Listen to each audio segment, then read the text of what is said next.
What's up, fight fans? This is Kurt DeVille with Counterpunch Boxing News, and I gotta clear something up. I gotta counterpunch something. I gotta counterpunch the counterpunch. I did a video last night about Brendan Schaub, the retired UFC fighter. He spends a lot of time with Joe Rogan. He's on Joe Rogan a lot because Joe Rogan is a martial artist himself, and he brings him on the show. Brendan Schaub was informing or suggesting to Anthony Joshua, like, hey man, you shouldn't fight any other fighter until you fight Deontay Wilder. And I gave a video on it. I did a video on it, and I gave my opinion about it. But let me go more in depth, because what people need to understand, Brendan Schaub, I didn't mention. So let me fill you guys in on Brendan Schaub. Brendan Schaub is pro Wilder. He's done interviews with Wilder, and I remember seeing them, and that's what I forgot to cover in the video.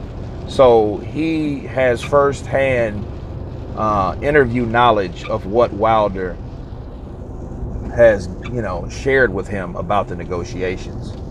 You know what I mean? And I can see now that, Brendan Schaub is a guy that he's pro Wilder. So he's already coming from a biased standpoint. But let's entertain that thought. If Anthony Joshua had said, you know what, I'm not going to fight anyone else but Deontay Wilder. I'm just going to wait around. I'm not going to fight Dillian White again. I'm not going to fight Jarrell Big Baby Miller because it ain't enough money in it. Hey, Anthony Joshua did say it's not about the money. If it was about the money, he said, I got enough of that. You know what I mean? So, it's not the money with Joshua. Because, if you were Joshua, would you be worried about money? Unless you had a bad drug problem or gambling problem or something like that. But no, he doesn't need the money. So that's not the case. But if he did do that to entertain the idea of waiting around for a Wilder fight, understand what that would mean. That would mean that Joshua doing that would not be the A side. That is some B side antics. That's stuff you do when you're B side. No, I'm not fighting anyone else but Wilder. So I'm not fighting anyone. That's retarded. That means I'm going to put my career on hold for one particular fight that may or may not happen. Because Wilder has a rematch clause, vice versa. So if he beats Fury, or if Fury beats him, it's a rematch clause. Because that's the word around the campfire.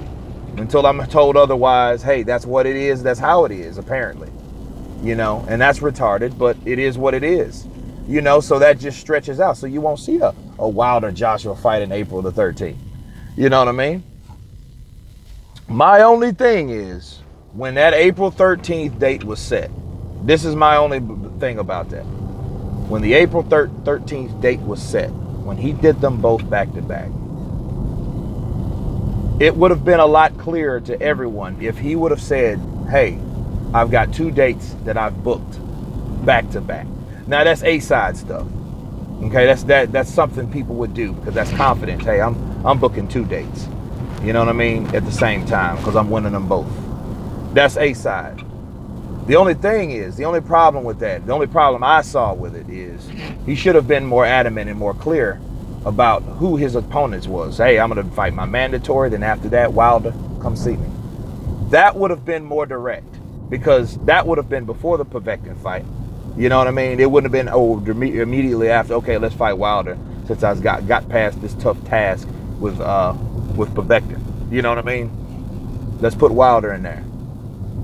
But I guess he had to see, or whatever, that he still had it, or could he beat Povetkin? Because remember, this guy only has 22 fights. He's fought Klitschko, Takam, Parker, Povetkin, Brazil, Molina. He's fought a plethora of different type styles of people. And that Golden Olympian, I think in Povetkin is a hard fight, and it was a test to him. because Povetkin was able to get to him, you know.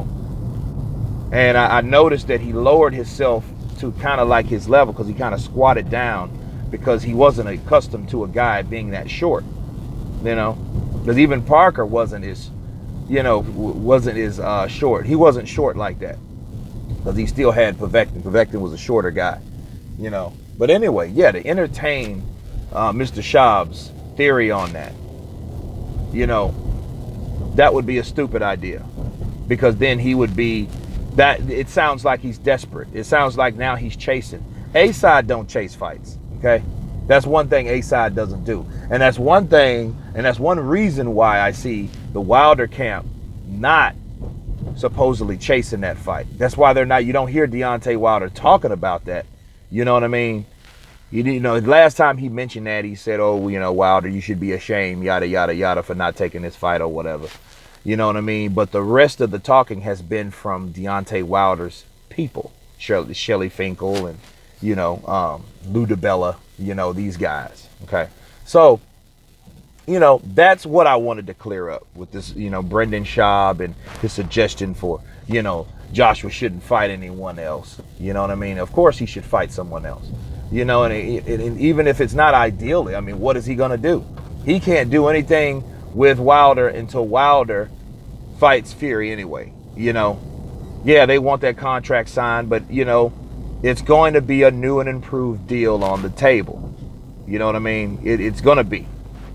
So, I don't know how good and improved that deal is going to be, but that's exactly what came out of Eddie Hearn's mouth. So, you know, it is what it is. So we have to see. So anyway, you guys tell me what you think about this particular suggestion video.